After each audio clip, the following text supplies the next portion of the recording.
To begin tonight's conversation, we are honored to hear from Bashir, whose work reflects the growing power of young people to lead transformative conversations around climate justice, community resilience, and sustainable futures. Bashir, who is from Sierra Leone, thank you for joining us today. Well, Bashir, before we speak about organizations, initiatives, I would love to begin with you personally. Can you share a bit about yourself? What first sparked your journey into climate justice and community advocacy? My name is Bashir Koroma. I am a conservationist, an environmentalist, a climate justice activist, and I have been doing this work for a while, more than 10 years now. I'm also a planning and development specialist at the National Tourism Board in Sierra Leone, as well as the executive president and CEO of Keep Africa Beautiful Sierra Leone. My journey in climate justice, I could say, was sparked by multiple factors.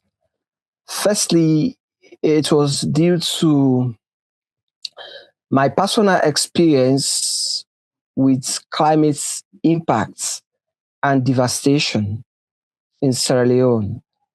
And that's happened specifically on the 14th of August 2017. There was a serious mudslide that killed more than 1,000 people in Sierra Leone. And it was after a heavy downpour of rain, which is one of the impacts of climate change, extreme weather events, which causes flooding. So that situation overwhelmed every social services in Freetown. A lot of people died and a state of emergency was declared. And as an environmentalist, I started thinking, why is it that people that are contributing less to this problem are the ones suffering the most? So my desire to contribute in helping solve that problem actually led me to enter the journey of climate justice. So since then, I founded Keep Africa Beautiful Sierra Leone as a youth organization because I observed that there was no inclusion in decision making that deal with policies that actually deal with either mitigation or adaptation to climate change. So I founded Keep Africa Beautiful Sierra Leone as a youth activism and advocacy so that we can also collaborate with other organizations in helping to solve or to contribute in solving the challenge of climate change.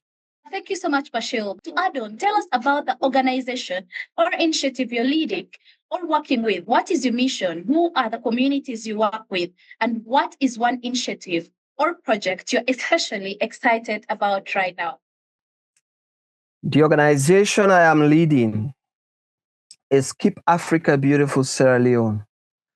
Our vision is to create a wall of community that is socially connected, economically sound, and environmentally healthy.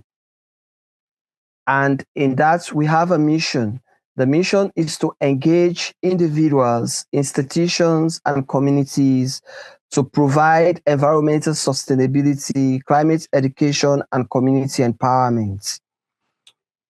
That is our mission. So we engage institutions, government institutions, learning institutions like schools, like universities. We also engage local organizations, local communities, and local community leaders. So the initiative that we're working on currently that is so exciting actually have series of activities like climate change awareness. We organize climate change awareness programs. We organize environmental education in schools and colleges, community sanitation and hygiene. We organize tree planting events and conservation education.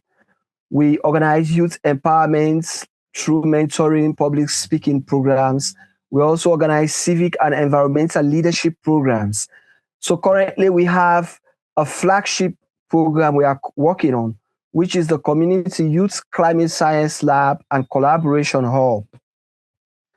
The Community Youth Climate Science Lab is a center where we mobilize community youths to engage in thinking, in innovating, in creating solutions to the climate change impact. The one thing we are currently focused on is climate smart agriculture, because we have a lot of people engaged in agricultural activities. So climate smart agriculture is what we're doing through gardening, teaching people how to improve their soil, how to do agriculture in an extreme environment, in an extreme weather event. That kind of things is what we are training young people at the Climate Science Lab at Collaboration Hub. What does meaningful support look like for your work moving forward? And how can the people watching today, including the educators, advocates, institutions, and partner organizations, meaningfully engage with or support your mission? So we need other people to work. We cannot do it alone. We need others' support. We always collaborate. We always partner in critical areas. Currently, as I indicated earlier, we have this Youth Climate Science Lab and Collaboration Hub, which is like a resilience center where we teach people in agriculture, in waste management, how to solve real-time problems. So we are also learning in the process. So we want to extend our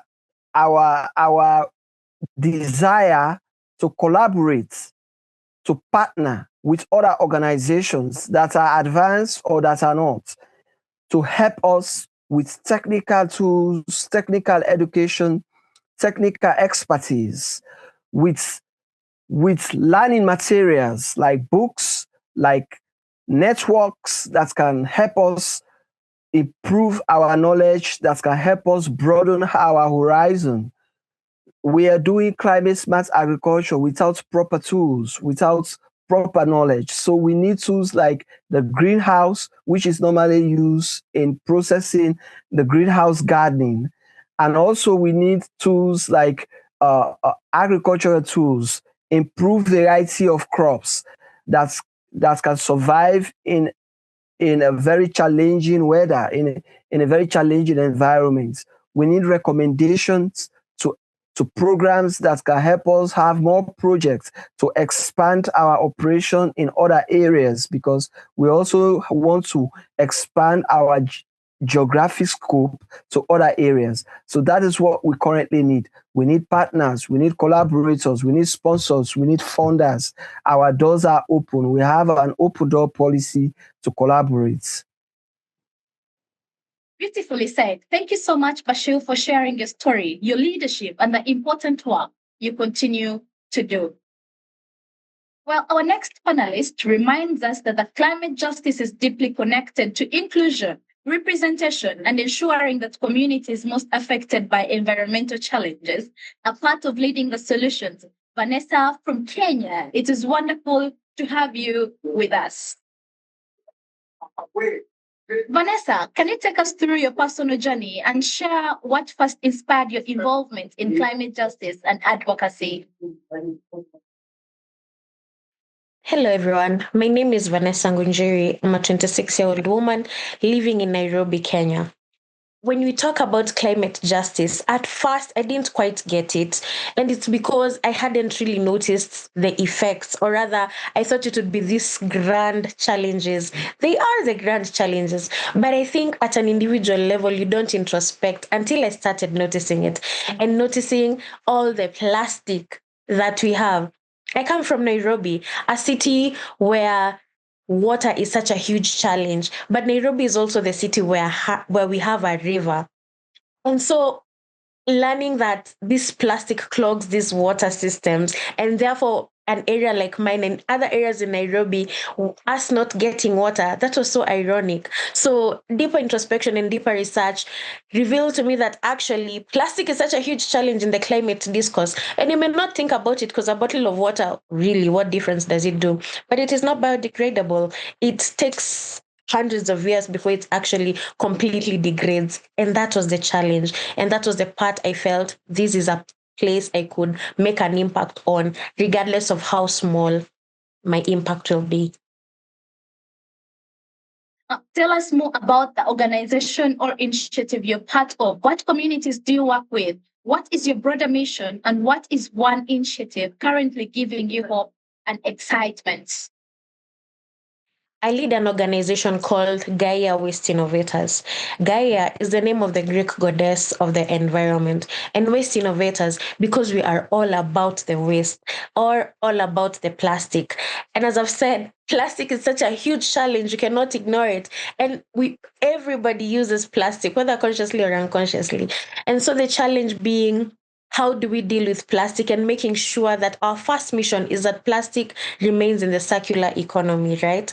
That at no point do we discard plastic before we fully utilized it and ensure that it has gone through its full life cycle. That's our biggest mission at the moment. Who do we work with?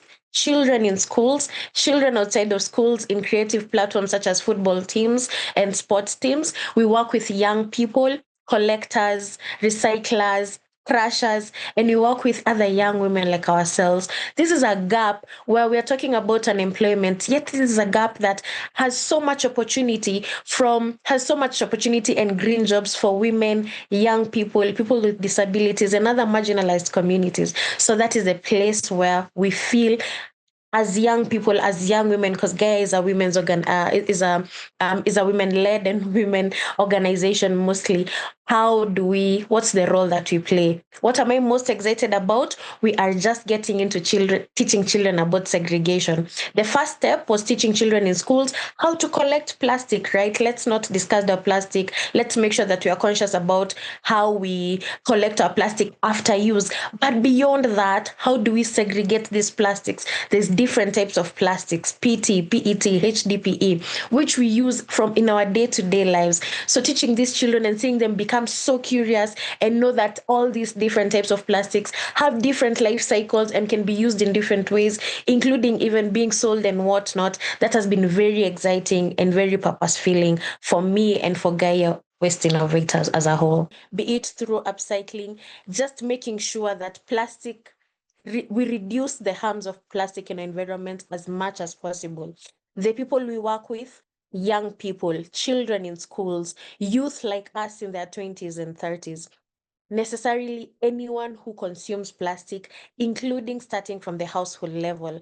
A mission I'm very excited about right now is that we are getting into the schools and we're getting to work with children.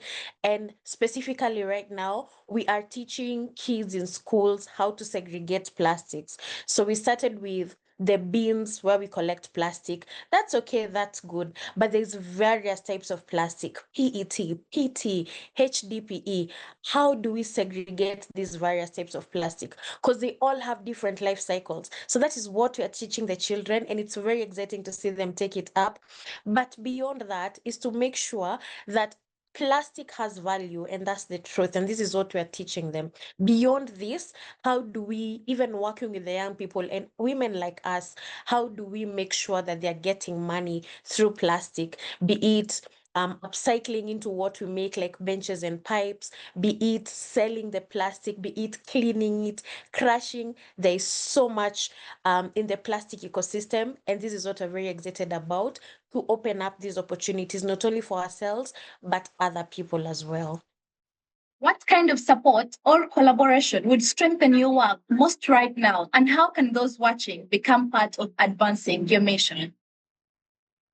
To begin with Gaia Waste Innovators, the challenge that we face is that plastic technology, or at least where we are at, plastic technology is still very limited. So you'll find that machines that we use to produce, we have to outsource and we have to pay for that. And So it means we do not run our whole process from collection to segregation to processing, then to whatever we want to make. So that's a challenge because the machines are expensive. So if we're able to partner with other organizations, other people, what we're doing right now as Gaia Waste Innovators is partnering with another small organization that has the machine. But we'd be able to hope that in future and through partnerships that we're able to perhaps purchase our own machine, perhaps even educators and scientists.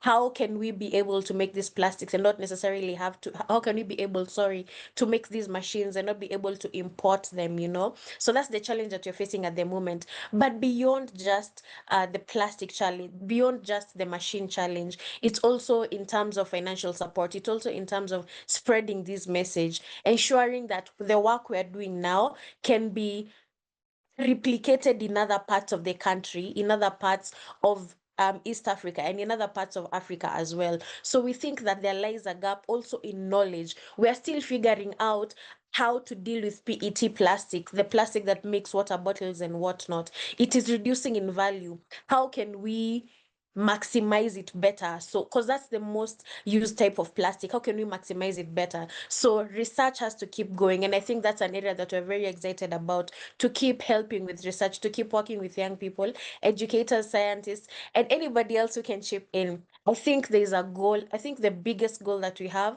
beyond production is to ensure that this message goes far. So it's also mainstreaming our work and making sure that our work reaches more people than we already are. And I think that would be very meaningful impact from our end.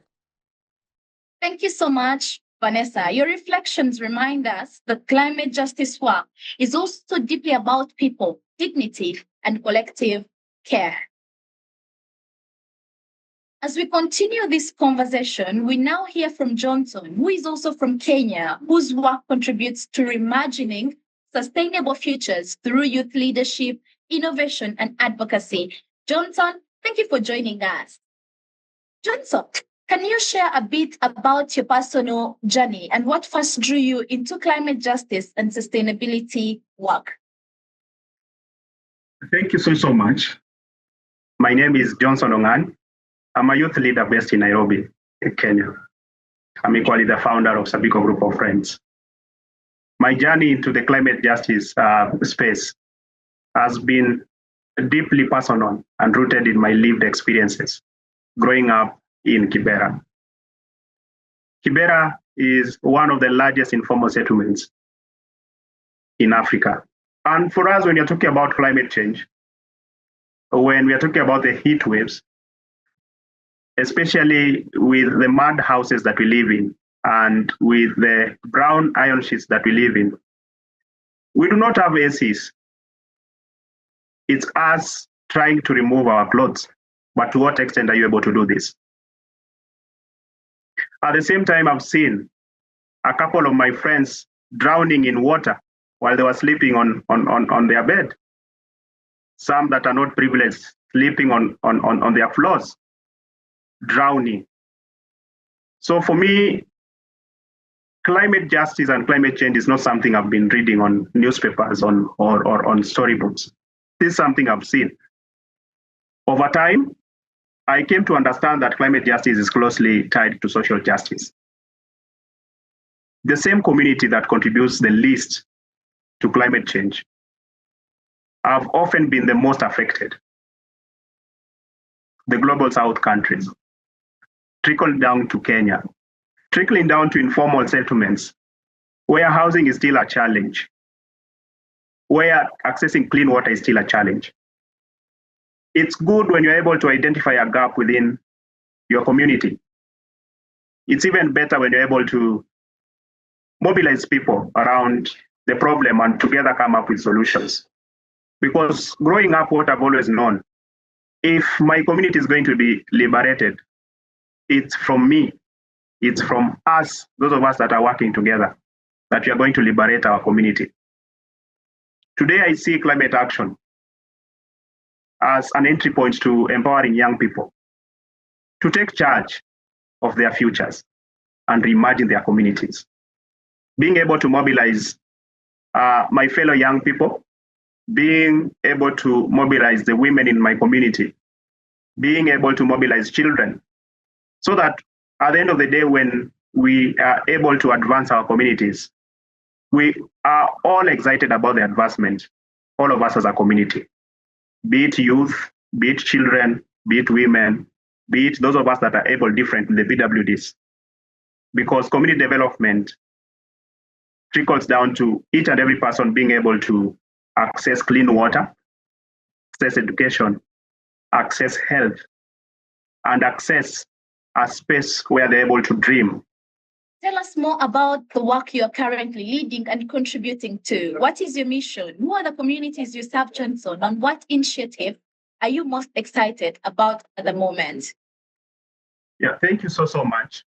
As I mentioned earlier, I lead an organization called Sabiko Group of Friends. Sabiko is a native word that means coming back to the roots. So Sabiko Group of Friends is a youth-led, community-based organization committed to building a generation of self-sustaining youth.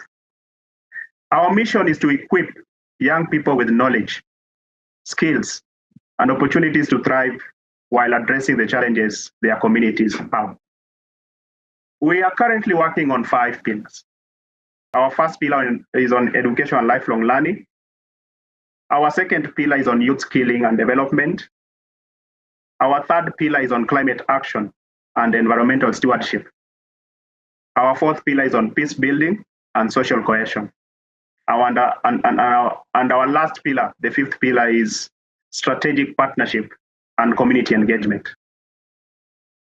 All these 5 pillars are geared towards making sure that we are able to address the current needs of our community.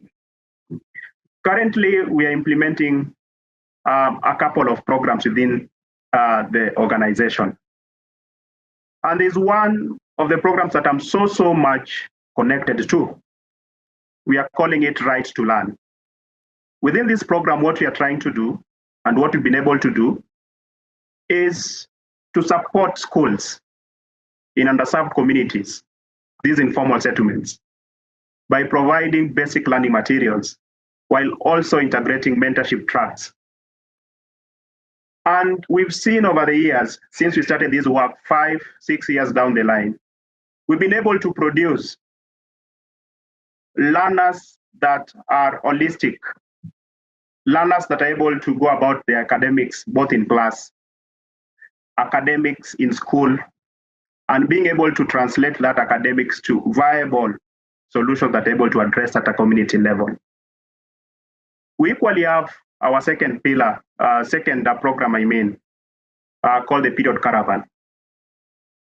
This program is geared around empowering girls, teen moms, and boys as we provide menstrual health education, access to menstrual products, and reproductive health with an integration of environmental conservation. The program promotes dignity, inclusion, and breaks the stigma, especially in our rural and underserved areas. We have our third program called Vibes and Threads, which is our sustainable fashion platform that engages young creatives drawn from our informal settlements in Nairobi. And what we are trying to do and what we are doing is going about the innovative ways of upcycling, recycling, and repurposing of textile materials. And we've seen this promote the environmental consciousness while also creating pathways for innovation and entrepreneurship in the fashion space. Through this, we are working towards building a bold vision, creating a Kibera Fashion Week. For us, Kibera Fashion Week will be rooted in the local talent, sustainability, and community stories. As I conclude, across all these programs, our approach is to connect education, climate action, and economic empowerment in a way that is practical, inclusive, and youth-led. Thank you so much. Well, what does meaningful support look like for your work today? And how can institutions, educators, organizations, and individuals engage with the mission in meaningful ways? Yeah, thank you so much. In our fifth pillar, we are so big on strategic partnership and community engagement. We believe as individuals, we are often limited. But when we come together, when we're able to partner, we're able to do so much to change our communities. So for us, meaningful support for our work is about collaboration and shared purpose. You can support us with the Right to Learn program by helping us expand access to learning materials and mentorship opportunities for students in underserved schools. For organizations and advocates, there are opportunities to collaborate on programs like Period Caravan and Vibes and Threads, whether through funding, co-creation, or technical support. We believe these programs are scalable and can reach many more young people with the right partnership. Having you on board can help us amplify this work. Beautifully shared. Thank you so much, Johnson, for your insights and for the work you continue to do. Our final panelist in this segment reminds us that climate justice is ultimately about protecting people, communities, and future generations. Lucky, all the way from Nigeria, it is truly wonderful to have you with us. Lucky, can you share your personal journey with us and what inspired your involvement in climate justice and advocacy work? Interesting. Thank you for that question. So my journey and what sparked my work into climate justice started sometime in 2018. Before then, as the first son of my dad, of my parents, I would always follow my dad to the farm from age 8. And I would always see what we usually get at harvest. Or when I got through to the university and always come back home, I started seeing that the harvests were dwindling. And then I began to ask questions. However, I started my volunteering work that same period, 2018, 2019, where I volunteered for organizations around the development space. One very notable one is the UK-based Voluntary Service Overseas, VSO. I started my volunteering journey with VSO through some of their educational program, but I got exposed to the UN Agenda 2030, which is the SDGs, which has 17 goals. And out of these 17 goals, my favorite goals when I started used to be goal 1 and goal 2. But when I got deeper into the SDGs, I came across goal 13, which is climate action. And the target of that was to really combat climate change and its impact. So I could easily relate goal 13 of the SDGs to goal 1 and goal 2, no poverty and zero hunger, and also with the work that I do. However, I got really deep into the climate justice work as a young professional when I got a fully funded scholarship to the inaugural Nairobi Summer School on Climate Justice in 2021 in Kenya, where I got to learn the concept of climate justice more. But what really caught my attention during this scholarship was the narrative that Africa contributes less than 4% to the global greenhouse gas emission that causes climate change. However, Africa suffers the most of the impact of climate change. We could see it in flooding. In Nigeria, for example, every year, about 26 out of the 36 states are usually flooded between August and September down to October. So I could relate flooding, I could relate the narrative of drought, I could relate also job losses. So this also brought out more questions. I began to ask more questions. Why is this? Why is that? And then I joined young people around social media campaigns. One of the most notable campaigns I've been part of and pushed is the What Has Changed campaign, and also the Climate Justice Now campaign of the Pan-African Climate Justice Alliance, PACCHA. So this is how my journey started. But while I began to work after the scholarship to Nairobi for the inaugural Summer School on Climate Justice, I got opportunity as well to join the Commonwealth Youth Climate Change Network. It's called the CYCN, where I served at the executive level for 2 years. And this was where I really firmed my my grip on pushing for and engaging around climate justice work. So this is how my journey and also what really sparked the interest to push climate justice. The fact that Africa suffers the most. And by the time you look at how Africa suffers, young people also suffer extreme cases, which also include job losses. And this is how I started, I think. Over to you. Tell us about the organization or initiative you're part of. What communities are you working with? And what is your mission? And what initiative are you currently most passionate about? Thank you very much. I currently work with Green Faith Africa, where I serve as the Nigeria National Coordinator. Green Faith is a multi-faith grassroots movement working with faith leaders. And our strategic plan, our mission is to see that faith leaders play a very critical role in advancing climate justice conversation, that faith leaders' voices are amplified in calling and speaking truth to power, especially around our moral obligation to protecting the earth. Our driving force at Green Faith is the fact that one of the major causes of climate change is methane from fossil fuel.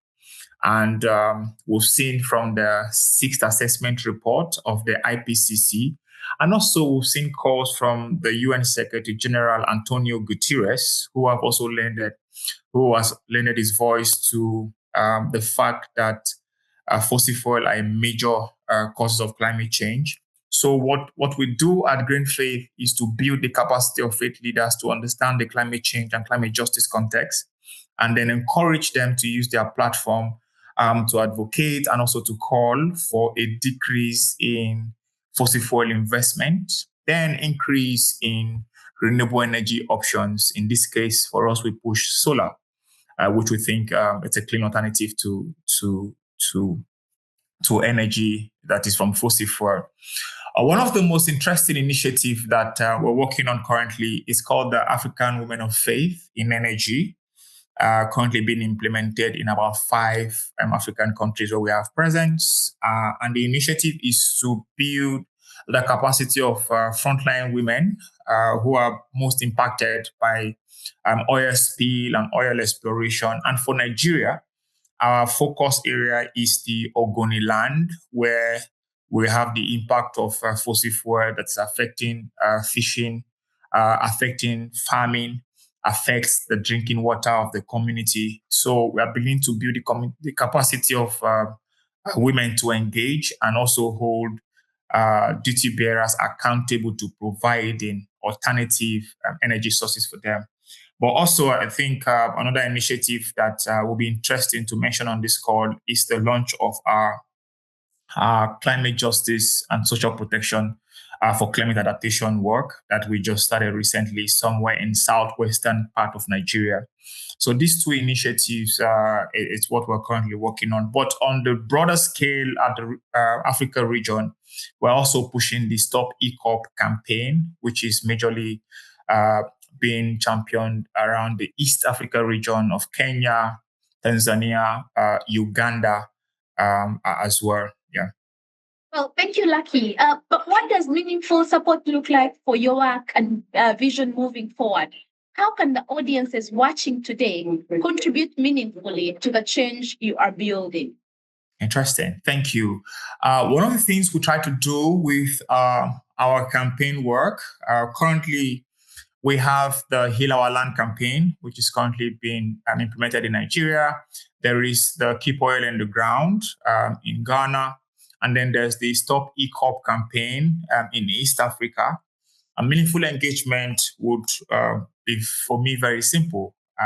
Simply commenting, simply tagging those who are responsible for the climate crisis, say the US government, say the big oil corporation, would really mean a lot to us at Green Faith and also be meaningful engagement. However, there is a different level of meaningful engagement, and that is for young people, my constituency that I've always supported. Meaningful engagement would also be making access to every resources that makes climate action meaningful and easy for young people to access. First off, it is very difficult from where I'm from for young people to even get badges to attend global climate change conferences. Furthermore, it is very difficult for them to even get into these negotiation rooms. And then I have friends who jokingly would say, getting access to climate finance is even more difficult than getting a PhD. And this is true because the requirements, the years of experience, the documentation that have been required from young people is difficult for them to get. So it's an attack on meaningful engagement. Easing the process, designing and developing youth-friendly climate finance, access to climate finance would also push meaningful engagement. So for me, if I see organizations or young people able to reshare, comment on posts, on engagement, on narratives that support them, that would really mean meaningful for me and also for the work that we do, not just in Nigeria, but on the African continent. I'll stop here and over to you. Thank you so much, Lucky. Your reflections, just like all the other panelists have said, I think just like Vanessa has pointed out, Bashir has said, and just like Johnson has also mentioned, we think climate justice is not simply about just the environmental protection, but also about justice, dignity, livelihoods, and the futures communities actually deserve. So thank you to all our panelists for those incredibly powerful reflections and insights. One thing that has stood out so clearly is that this climate justice work we are all doing is challenging, but also it is deeply human.